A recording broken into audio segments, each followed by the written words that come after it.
Hey guys, welcome to episode 129 of the Actual Fluency Podcast. This is your host, Chris Brougham, as per usual. Really happy to welcome you back to the podcast. I'm really happy that you guys enjoyed the last episode with Mike from Gloucester, and so I'm eager to keep making more episodes for you. Today's episode is a little bit special.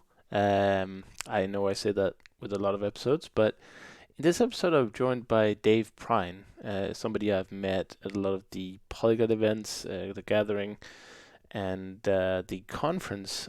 And he's just a really cool guy who has a really great mentality when it comes to learning languages. And also, as you'll see in this episode, giving advice to me about learning languages.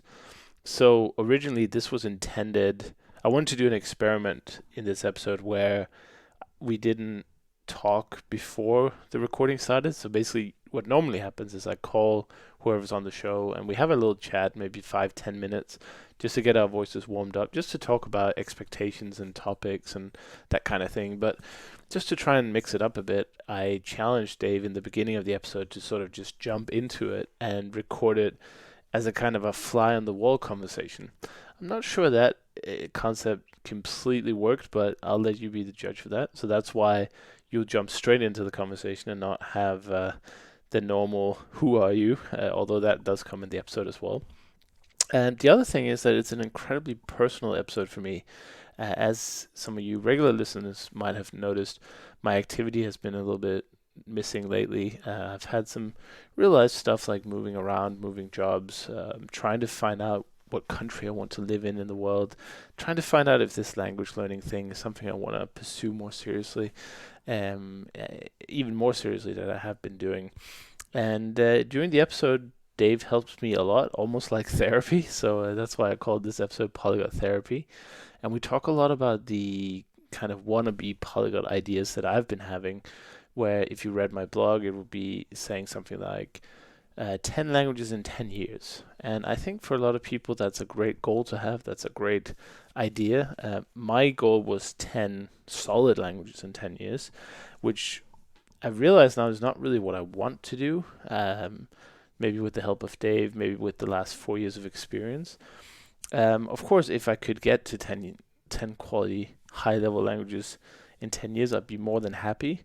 But I think making it your goal can it can make a bad impact on your life, I realized, because we're all busy, we all have stuff to do, we all have our jobs, our lives, our families, and if the language learning doesn't quite go as planned, then it can be a bit of a frustration that, oh no, I haven't progressed at all in the last 3 months. What will become of me? And you sort of go into this, or at least I do. Obviously, it's a very personal opinion, but I go into this kind of mood where I just don't want to do anything more with it. So that's why I think after this episode, I really got a lot of clarity in what I want to do with languages, which is more of a reporting role, which I guess I have been doing for the last 4 years. I have been the interviewer, the researcher, if you will. Some of my work is going to academia with the help of the Open University. I don't know exactly how big a part some of these interviews have played, but I definitely had a request for the transcripts and sent them over as best I could. So going forward, that's personally my ambition. Yeah, I'll still learn languages for sure, but I no longer have this kind of impending pressure over my head to master 10 languages in 10 years, which I think to begin with was probably too much of a goal. What you should probably do, which is also something I talk about in a course that I made, is one at a time. And you should have some goals related to that. But as my good friend Anthony Lora says, the only way to learn 10 languages is to learn 9 and add 1. So with that in mind, I hope you enjoyed this episode. Oh, by the way, me and Dave were talking for so long that I had to cut it up into 2 episodes. Otherwise, there was just no way it was going to fit in one. So you will see both up 2 parts, and they'll be released almost right after each other. And it'll be the same blog post on the website, but the Anchor or whatever podcast player you're using will display part 1 and part 2, just so it's not an hour and a half long for one episode. I think that gets a little bit too much for most people. So I hope you enjoy. And last but not least, a little shout out to my friends at Glossica for sponsoring this episode. Glossica provide spaced repetition based programs, audio, with a pretty cool AI that kind of scales the difficulty of the sentences as you progress. And it's a very hands off feature. And if you get the subscription, you can get access to 50 plus languages. And there are also a couple of free languages like Welsh and Manx, I believe, although that's a very small course at the moment. But I like to see that Glossica is also doing something for these minority languages around the world. If you want to try Glossica, you can go to tryglossica.com.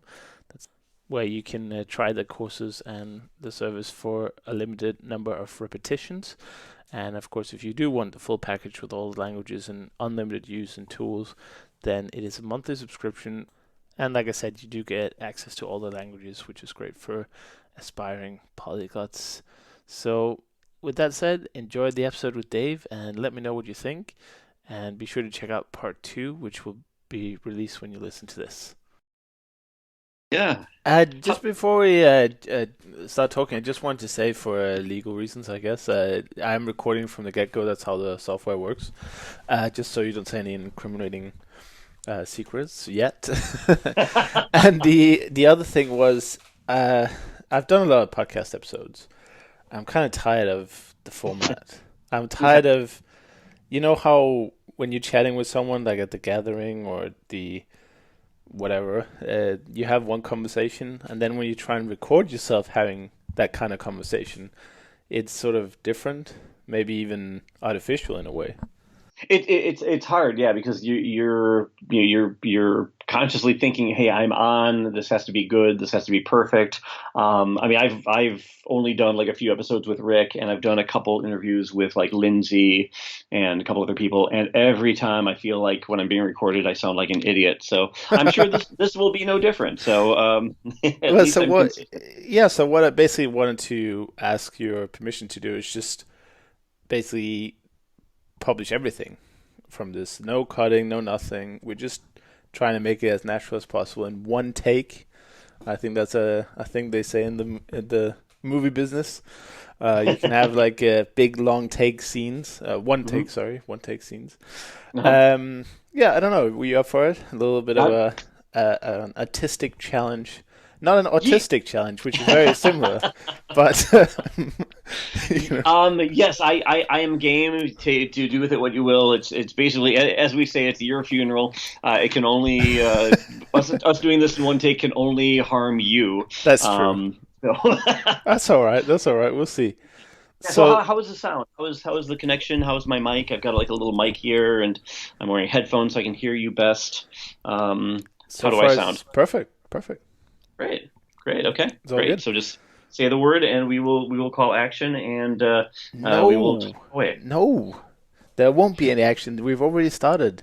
Oh, we've started. Oh my. That's Okay. the that's what I was trying to get to. Was I'll try and just breaking down a wall, I guess, in a way, to try and make it more natural. Because like I said, I've done a lot of episodes, and interviews are very difficult. Like that's partly why I never really called my show an interview show per se. I would say it's more of a conversation, and that's why it's not really that edited to begin with. Of course, you cut the ends off usually, just to get the preamble and the post ramble. You cut that off. But yeah, so basically, what's new? What have you been up to? Where are you recording from today? I am recording from lovely Charlottesville, Virginia, in the good old US of A. This has been my home for a little over 2 years now. I moved out here to follow my partner from Santa Barbara, California, and I am actually today is my off day. I have classes. I'm in grad school at University of Virginia. I'm working on a master's in linguistics, and luckily you caught me on a day where I am not. On campus for 12 hours. So, yeah, so the weather's nice Nice. here, although we have a storm coming through the next few days. So depending on when you put this online, hopefully my house will still be standing then. Yeah, hopefully. I guess it's hurricane season in some parts of the country. Yeah, I think yeah. Usually it's a big country, so we get a lot of different weather. So Yeah, there's always something. that's true. And you're working on linguistics in the academic sense as well. Do you sometimes find that that kind of, I don't know, interferes with your own language learning, which I think for the most part is not that linguistic for most people? Entirely. In fact, it's funny because working in linguistics, you get to work with languages, but I mean, it's kind of like a mechanic. It's like being a garage mechanic, and getting to work on fancy sports cars, but you never get to drive them around. It's a little like that. I do find that the language learning is really it's been mostly just a hobby for me through my life. It's just been a passion, something fun to do, but the real world does kind of come in. And I love linguistics too. I love studying languages. I love learning how they work and how communities work with them. And my big thing is that I am an endangered language advocate. So I'm doing things to help perpetuate endangered or minoritized languages, or to spread the word, or to hopefully get involved with something a little deeper, like documenting a language or creating a dictionary or a grammar book from scratch that that just hasn't existed yet. So yeah, so basically you're just going to get 900 word answers to your simple questions, but yeah, I do find that studying linguistics and and other real world things, that even though I like them, they do keep me from studying languages. Mm. Well, that's the same I feel about doing the podcast. Don't worry, I won't tell your audience. It's hard to actually do some learning if you do a lot of recording. No, that's not true entirely, but yeah, if you spend a lot of time talking about learning languages, sometimes you find you don't really do a lot of learning. I mean, that's my personal experience. If you go to a lot of the meetings or you take part in the Facebook groups and if you have like regular Skype chats like this one, then it is a real risk in a way. Not that there's any deadlines or anything, but I would say I have caught myself doing a lot of talking about learning languages instead of talking in the damn languages. Oh, well, I agree, and don't take this the wrong way, but you are a language personality. You are a polyglot celebrity of sorts, and so that's kind of part of your job, part of your identity, part of your lifestyle, and so you have to spend time talking about languages and reviewing things, or talking about how you've been learning them or how you haven't, and it's like a job. It's like Mm. anything else. And in fact, I'm working on a podcast with my good nemesis Rick Dearman, and we just recorded something a few days ago talking about accountability and a community. And I find that there are forums and obviously other venues where you can chat about language with other people, and I find that a lot of times there's this desire to log what you're doing and to talk Mm. about what you've done and list all the resources, and I find that it's a fun way to engage with community, but it's really not productive for sitting down and learning grammar or vocabulary, or actually talking with someone for a language exchange, and so on. So it's really kind of you have to decide what you want to do with your time, and also kind of what you're obligated to. I think last time I got details from you, you were working a full-time job, and you're also doing the podcast, which I love your podcast. I think it's great. Thank you for having me on. I'm flattered. I'm now playing with the big kids, and I think it's great. And I would love for you to continue this forever and ever. But I also know that you've had many life changes, and you are very open about your life and your failures and your successes and your changes and everything. And so I know firsthand.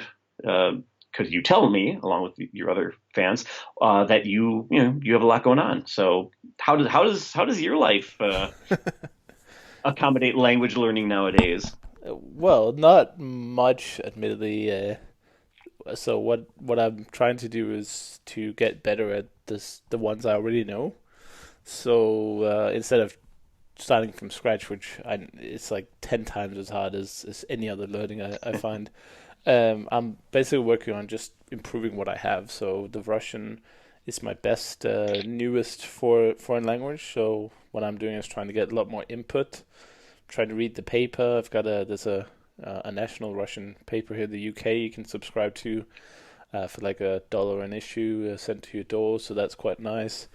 And I have the Harry Potter, as many other people do, and trying to read it, which I think is great because if you know the story, it's really a lot easier to try and read because obviously it takes a lot of language learning to be able to even get close to sitting down and reading a normal adult level um, work of that size. Even the first book, which I think is only about 250, 300 pages, the language used is just so, it's everyday language, right? So you need a working vocabulary of, what is it, 5 to 10,000 words to understand it without context. And luckily, I have a lot of context because I've read it in English and Danish and maybe some other languages I forgot.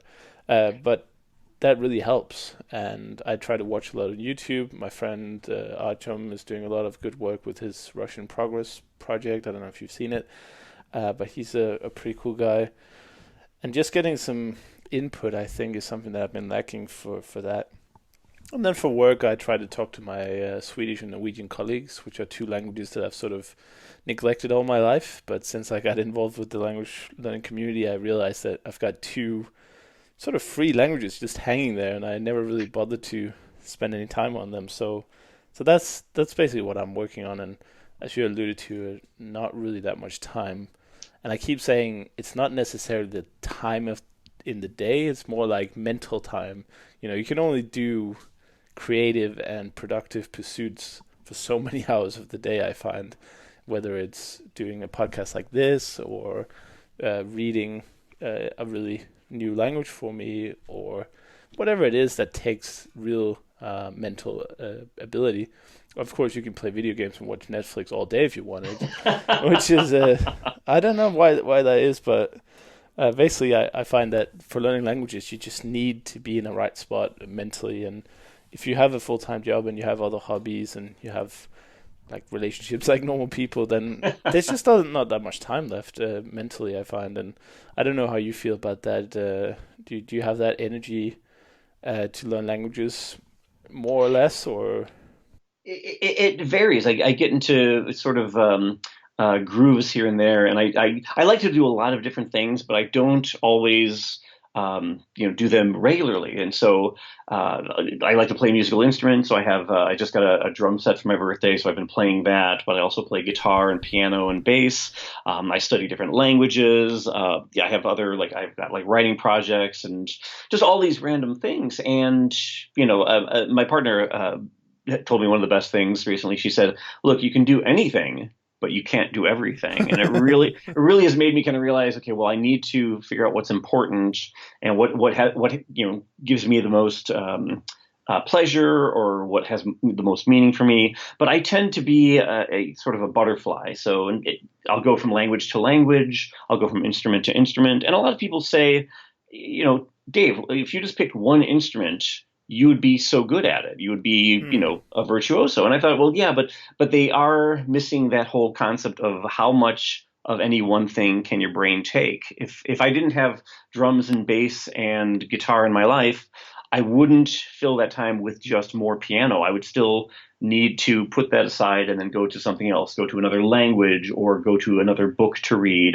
or another Netflix binging series to watch or something. So I find that I do have the attention span of a goldfish at times, and it does work against me. But I also tend to be driven by what calls to me at the time, and good or bad, it's kind of what works for me. And I know I have to do my homework first and chores and obligations and things that I must do. But once I actually get down to the fun time, then it's really dictated kind of by what has the most meaning for me. Am I going on a trip soon? If so, then maybe I'll study that language of the location I'm going to over another language, like say Esperanto or any other language that doesn't have any immediacy in my life. So, I mean, like you said that you're doing Swedish and Norwegian, and that's because you have a Danish Of course. foundation. Yeah. So, Yeah. but is that good or bad? I mean, the fact that you have this kind of accessible to you, does that is that really where you want to be spending your language learning time on? Yeah, I mean it's a great question. I don't have an immediate answer for. It is a dilemma. Thought about it. It's kind of like a double-edged sword because it's so accessible, but at the same time, it's also not that different. So the point of learning it kind of it's not the same as learning a completely different language because then you need to learn it to actually communicate. But if I can communicate in Danish to Norwegian people, you might argue I don't need to learn Norwegian at all. But I think it's kind of it's not a very serious project. It's not that I sit at home and read or watch anything in the language. It's just I have colleagues at my work who are from Sweden and Norway, and so I will try as much as I can. Also during work, which is like you might as well do it when you're paid for it, right?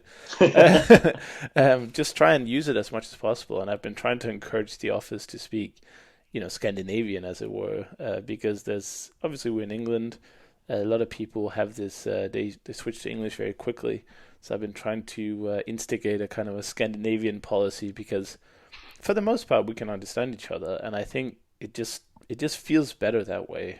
Whereas English, it's a little bit impersonal. I feel like if we know we have that connection behind it. So it's not like I've got Estimil Norwegian here next to me or anything. It's not that serious, but I feel like it's something that just makes sense. And I think from a career perspective, the difference between being able to understand, let's say, Norwegian and being able to communicate entirely in Norwegian is a huge difference, which is also going to be very difficult to reach. It's a bit like going from, A1 to A2 is like nothing, but going from, C1 to C2 is like impossible. So that's the same I feel like with this language where it's going to take me a long time to get good at it because it's so similar, if that makes any sense. No, no, no. I totally understand. I find that studying uh, two or more languages that are closely related really doesn't work all that well. I tend to get confused by the differences and the near similarities, and especially with Slavic languages. I think I tried learning Polish and was it Croatian? I forget. There are two languages that were close enough to where most of the words were very similar, Mm. but I would forget which way to say thank you or please and I found that it just did not work for me. So I had to stop with like I had to quit one and then focus on the other and get that foundation in before I could then learn something else on top of that. So. It is a tough process. My friend Lucas did it really quickly with I think it was French, Spanish, and Italian, and he said his kind of secret to success was using subtitles. So you were watching using one of the languages and the subtitle in the other because what your brain really needs is more to see the differences rather than learn what's new. So I don't know if that's something you've used, but for me, I think that makes a lot of sense to work that way. But of course, you're gonna be confused. I mean, that's like people saying, "Oh, why should I learn? Why should my goal be to learn five languages? Because I'll just get confused with the first two." The thing is, so what? It's I remember one day I was really. This is one of actually I've never told this story before.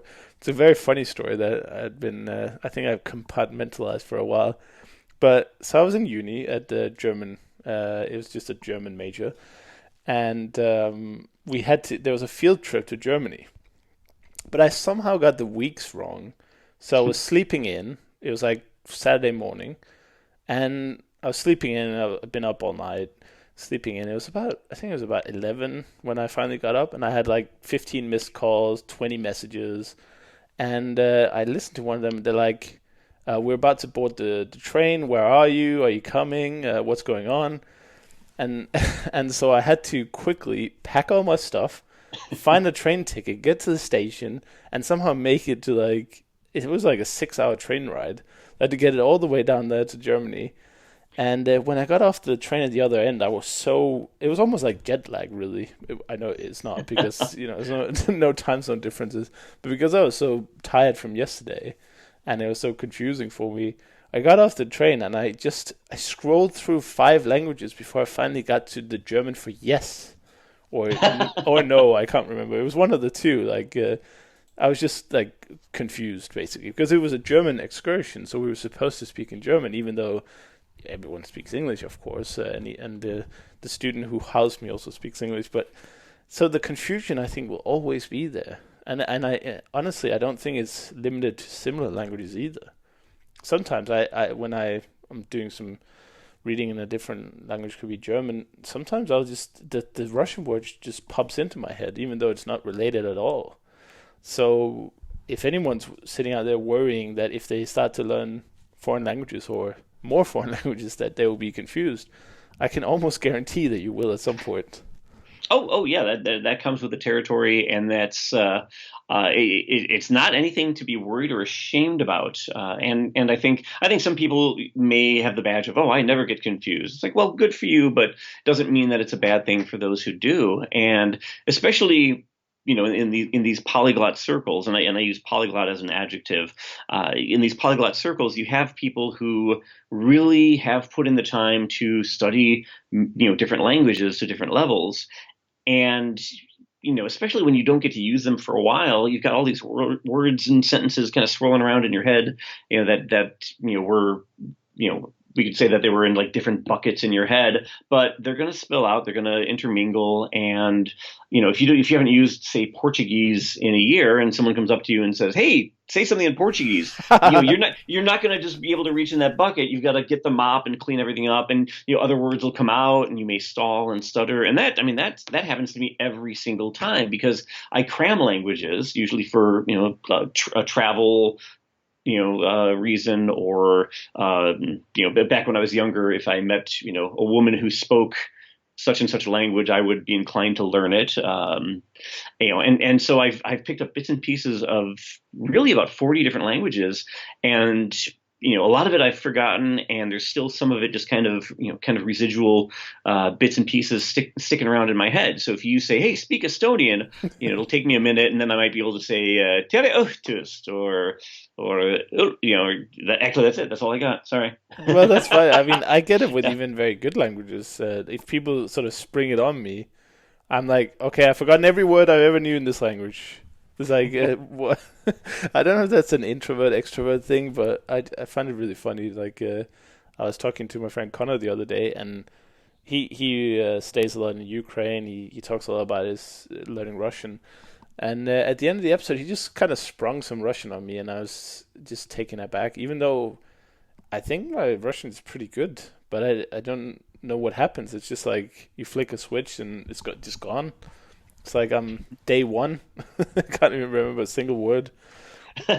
It's great. Well, what do you get to use Russian for other than like your own personal enjoyment, like reading and whatnot, like reading the newspaper, Harry Potter, YouTube videos, and all that? Do you actually get to go out and use it? Because I find that I can study a language and just be totally content with learning vocabulary, and I don't need to necessarily exercise it with someone. But I do find that when I do have that opportunity, even when I plan for it, it's a totally different set of muscles. Hmm. So are you speaking Russian? Yeah, no, not at all actually. And that's been a long struggle, not struggle per se, but that's been a long debate of mine as well. Because when I picked it ages ago, it's like 5 years ago now.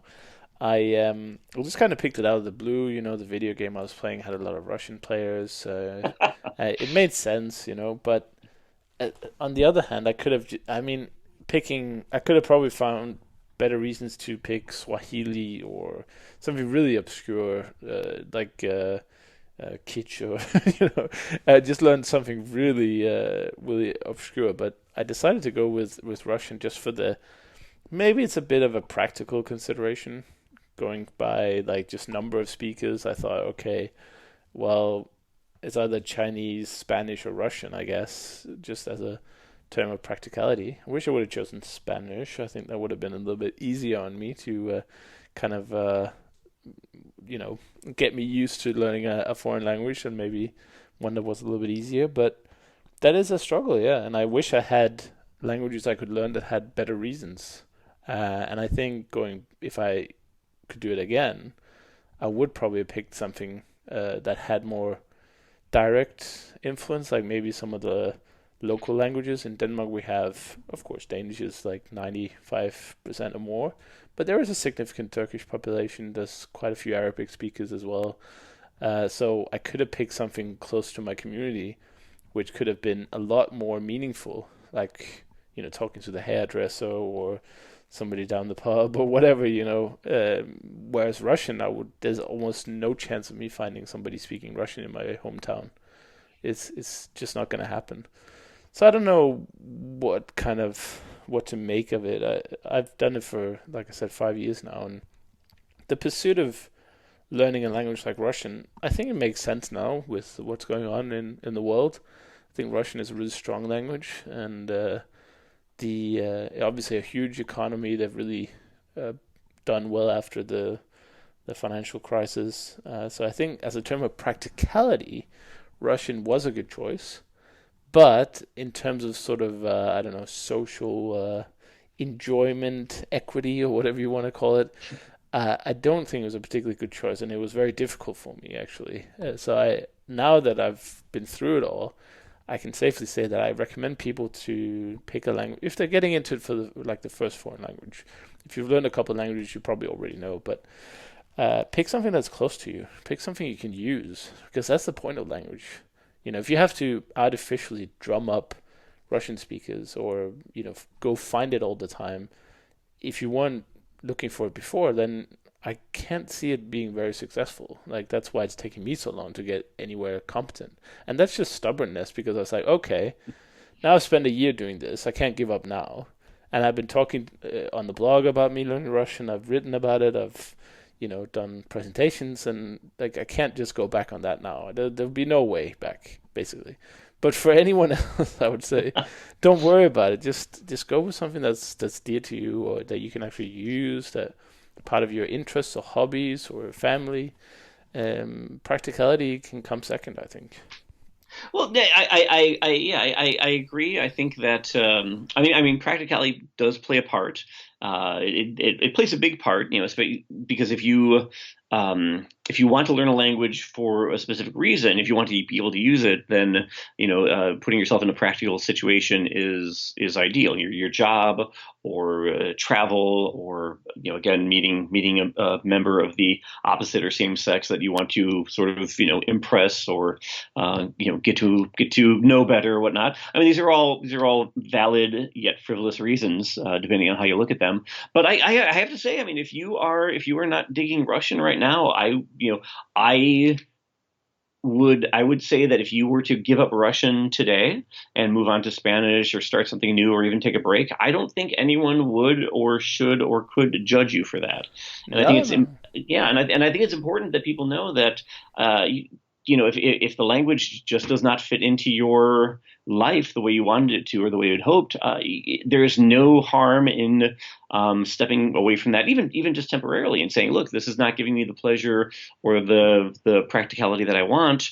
I mean, you've been doing this for years now, and what you've gotten out of it is more than most people who are going into languages. A lot of people do go into them and just get kind of frustrated and then quit, despite the fact that it's useful, that they have a practical use for it. I mean, the value that you've gotten out of it so far, I would think is immeasurable. Mm-hmm. And and if you one day said, what, I've gotten a lot out of it, but I don't want any more, or I'd rather use my time on another language, or playing another video game, or finding a nice box of chocolates to send Dave, then by all means spend your time doing that. Yeah, well, I think it's a brilliant argument. I don't know if I agree entirely. Just on a personal view, of course. If people are listening, then their situation might be different. But I don't know. It's just tough that for me, maybe. But this goes back to fundamental polyglotism. Because if you're if you're in love or if you like the idea of learning foreign languages, but you don't know which one, I think that puts you in a tough spot no matter what. And for me, that's the spot I'm in, because I really do want to keep expanding my language portfolio, and I really do want to keep getting better at them. But I don't necessarily have any need for any other language than English and Danish. English too, because I live in England, and Danish because my family's from there. And it'd be really weird to speak English to them, but they'll probably understand me though. But you know what I mean, right? So if I gave up Russian to study Spanish, I'd be in exactly the same position, except 5 years less studying. Oh, So I'd just be trying to learn a new language that I was really bad at instead of something that I'm getting better at. And by the way, I would say that a lot of the enjoyment comes with as you get better. I think there's a lot of enjoyment at the beginning when you like feeling the language for the first time.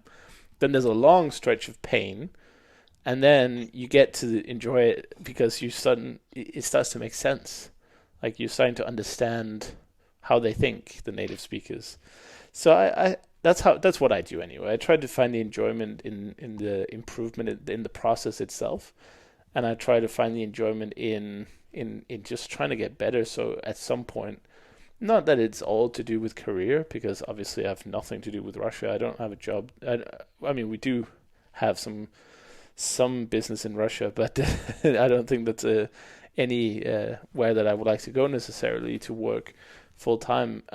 But the old saying, to put it on the CV, is something that I do work from, because if you can't, if it doesn't provide any benefit or any practical benefit, then I just don't get the motivation to actually do it. So I need to have that reason, that practical reason, which for other people could be the grandmother or the, I don't know, the home country, or whatever. But for me, it's a really difficult situation, and I feel like this is almost like therapy, but yeah. because I've had these thoughts since the beginning. I mean, if you go back to some of the old blog posts on actual fluency, I do mention it back then already, that I feel like it is not as easy as people make it out to pick a language to begin with, which sounds silly, but so I don't know what that makes me. Sometimes I feel like I'm a bit of a unique, or let's just call it a freak of kind of the polyglot world, because I don't have strong connections to any other languages. I just kind of do it for the learning itself, for the process itself. Yeah, and I think that is an extremely valid reason, but it does set people up for possible failure. If people are interested in languages and they say, "Oh, what language should I learn?" There's really no way for anyone else to answer that for them. People can give advice, Yeah, but if you want to learn a language just to see how learning a language works, then you would want to pick something simple or easy, which is a vague concept. not Uh, Russian. yeah, not Russian, not Russian. I mean, unless you're Polish or That's true. Yeah. something. So it does depend, but I think that people need to have an inkling of what kind of language they want to study if they want to study a language. Just say, "Oh, I'm a blank slate. Throw a language at me." It's like, well, that won't always stick. I mean, Mm. I think there's Esperanto because it's very easy, and I proposed learning 2,000 words recently in Esperanto as a new goal. And someone wrote back and said, "Hey, you know what? I think 2,000 is too many. You don't need that, because once you learn all the suffixes and prefixes and root words, you're pretty set." So that could be a quick one. And in fact, the reason I'm getting back into it is because I've studied it just piecemeal over the years, and I finally decided, you know what, I want to get Esperanto under my belt finally, and it'll be easier to learn than, say, getting back into Hungarian or Estonian or Russian Sure. or Manx, and so on. So I figure I like Esperanto, but I also want to just get this over with and learn enough to have a great foundation. So that is part of the new plan. So. Mm. I think it's tough. I think it's tough because the people, like, I got into the whole language learning community as a community. I didn't get into the language learning community because I had spent years learning languages and then found people who also were doing it. I found the community first and then sort of decided to become a part of it. And that is pretty difficult sometimes because not that I said I couldn't, but it would be very strange if I posted tomorrow, I'm done learning more languages. Like that would be very strange for me. But maybe it's not such a crazy idea after all. I don't know. Oh God, this is gonna be one of those. Oh yeah, oh and yeah, and then Chris talked to Dave, and then the next day he The quit languages. the Thanks, podcast Dave. the podcast is over. Yeah. Yeah, Dave ruined it for everyone. Yeah. Yeah. Well, Uh, I'm just trying to explain kind of how I approach it because I think there are a lot of people out there that have very different degrees of interest in learning languages. Some people are listening to just get a few phrases for their holidays. Some people are listening just to get a bit of company on their commute. Some people are listening, to become the next Richard Simcott or Mesofanti or whatever. And for me, although that sounds lovely, I just also wanted to bring in kind of a different perspective. And I basically don't have any answers for anything. That's what I'm saying. But I would love to have the position that many people do, where they just say, "Oh, it just makes perfect sense what languages to learn. I have this family history. I like to go here. I like to eat this food. I like to listen to this music." And then there are people like me, uncultured and classless, who don't have any kind of interest like that. But it doesn't really stop me from pursuing language learning as a hobby. But I guess the big question is, am I doing it? Am I doing it because I want to, or am I doing it because it sounds cool to say that I'm doing it? Or maybe cool is the wrong word, but it's kind of like a virtue signaling in a way. Look at me, how I'm doing all this language learning, and then behind the scenes I'm kind of like not really enjoying it that much and not really doing much of it. It's not entirely true, but you know what I mean. Yeah, and I think I mean the polyglot crowd is it's a fun crowd. I mean, it's kind of like my people, and I think your people too. And it's Yeah, it's just definitely. it's a neat environment. I've been to the last three polyglot gatherings. In fact, that's where I first met you. I don't know if you remember that, but because I was very like it was my first one, and there are all these people. There's Lindsay Williams and Benny Lewis and Chris Broholm. You've probably heard of him, and Richard Simcott and all these big names, and I just like started learning about this community, and I show up, and I like languages, and I speak bits and pieces, give or take, but I really felt like a newbie there, and just sort of like almost like an imposter, Hmm. and it's great to be around these people who support the idea of languages, but you do have to be careful because it's a very fine line between going there and getting that sort of thing out of it, where you're just around good people who are in support of languages, and then the other side is people who speak all these languages that you emulate, and you want to be like them, and you want to have the proficiency and the fluidity of conversation. And at this last one, I just kind of realized that I am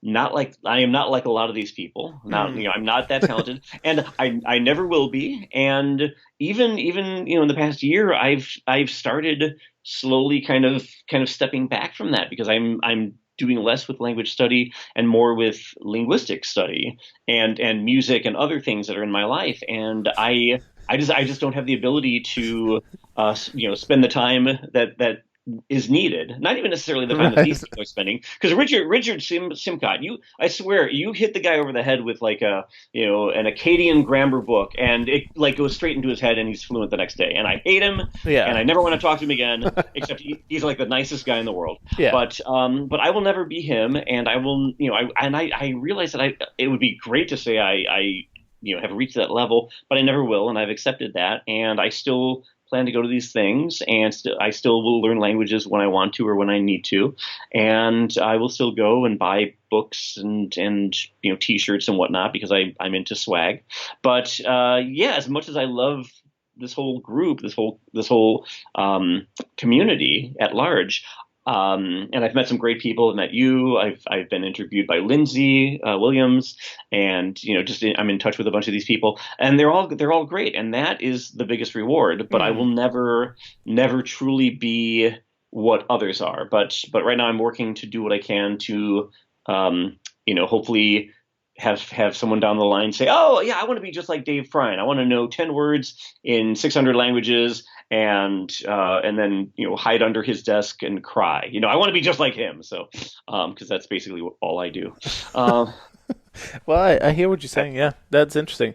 But yeah, we definitely killed all hopes for future podcast episodes. And language learning is dead. You should not learn languages. No, no. Obviously, it's good to have a different point of view as well. And I also think that I've been a victim of this imposter syndrome a lot, and I think it's because my goal with actual fluency was not necessarily to show how amazing I was or how I could be. I mean, in the beginning, I did believe that I could learn a lot of languages in over a period of time, because I thought that if I put my mind to it, I could do it. But as we talked about, you can't just kind of hit your head against a grammar book and eventually learn it. You need to actually have some drive and some motivation and some routines and some consistent effort, and it does take time.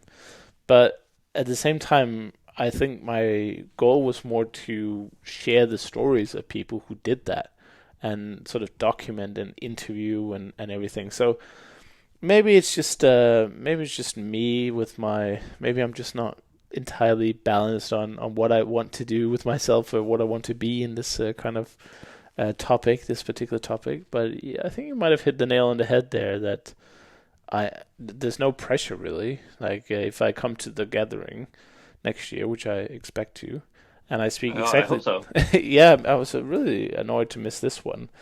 Just a kind of a bad timing with the new job and everything. But the last one was amazing. In last year, weather was amazing, and just a really good show put on down there in Slovakia.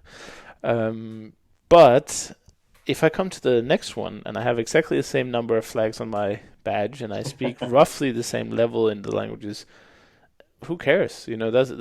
So what? That's I mean, it's already doing better than when I started 5 years ago. So maybe it's not so bad after all. But you can't help but have that feeling all the time. And that you're right that it's a very double-edged sword about the gathering, which is funny that you should mention that because somebody else told me this like the other day. I think it was 3 days ago. I did another recording, and we were talking about the Langfest in Montreal, and he said the same thing. He was like, "Well, I need to remind myself that although the motivation and inspiration I get from there, I need to not compare myself to some of the people there. Like if you compare yourself to Richard Simcott, everyone's a monoglot, right? It's just nothing that comes close. And he is who he is, and I think that it's important to take that perspective as well. But do come to these events. Honestly, I think they're great fun, even if we ignore all the language aspects. Oh no, definitely. I was really glad to go last year because I met some great people the year before, and even just as like drinking buddies, it was a treat just to come back and see these people and to do it in the context of language enthusiasm. It made it all the better, and I learned about. A lot of this stuff, I think, in 2015, and then I was able to make the 2016 gathering, and that was my first one, and that was like, wow, that really turned me. That changed me. I am Yeah. forever a changed person, and and you were one of the first people I ever met, or heard of.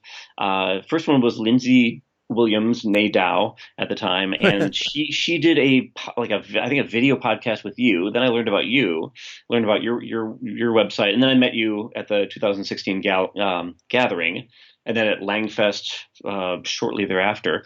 I don't know why I'm giving this history, but this is my story, and I have to say that I really enjoy the podcast that you put out because you are talking to all these people, you are getting feedback and advice, and different perspectives. And there has never been a time where I said, "Oh, but Chris doesn't speak as much as this guy or this woman." It's never been like that, and I think that you are a huge part of the community because of what you do, and not because of the languages that you are trying to speak. And yeah, so Right. my point is that you better keep doing this, because I don't want to get email threats say you ruined Chris. So yeah, that's my disclaimer. But no, but I mean, it's just, and then meeting you in person, meeting everyone else in person. It's just it's such a warm crowd, and I think the people who are afraid of the crowd really need to go. Hey guys, just wanted to thank you for listening to this first part of the episode with Dave Prine. It's really an interesting episode and probably one of the most unique I've done so far, and it's really helping me personally to understand sort of the problems that I've been facing mentally when it comes to learning languages. Before you move on to the next part, which you can find in your podcast player or on actualfluency.com/130, I just wanted to quickly give a shout out to Glossicare. So Glossicare is sponsoring the show this season, which means more episodes, and hopefully, if you like it, we can get them on board for the next season, which would be fantastic. So Glossicare provide these audio courses in more than 50 languages, and the way it's set up is that you start out on a low level A1, or you can, in some of the languages, test out. They have quite a different amount of content for each language, so you might want to give it a try for your target language just to see how much is available. You do get access to all their courses, all their languages, when you get a monthly subscription, so you don't have to pay 10 times if you want to learn and improve or maintain 10 different languages. What I really like is the hands-off feature. So basically you can just start it, and then you'll do your daily reps, and you do repetitions that get longer and longer apart. So this is like part of the spaced repetition theory, which I find really cool. And you don't have to click any buttons or do anything. You just have to like focus on what you're doing. No memorization, no hard studying really. It's just a daily practice, and you can really get a lot done in say 15 minutes a day, which is also what Glossika recommends. Recommends you to do one session a day and do it every day, and it really helps you see the language in context. It helps you get grammar conjugations without even studying the grammar rules, and it also helps you kind of learning the spoken language without actually speaking to anyone, because obviously you keep hearing the pronunciation in your ears, so that helps you with understanding people, but it also helps you pronounce words better. So highly recommend giving it a try. Go to tryglossica.com. You can get started for free. There are a couple of free languages as well, like Welsh and Manx. And otherwise, like I said, it's a monthly subscription, but you do get access to all the languages, so it's really worth it. Anyway, thank you for listening to this episode, and see you in the next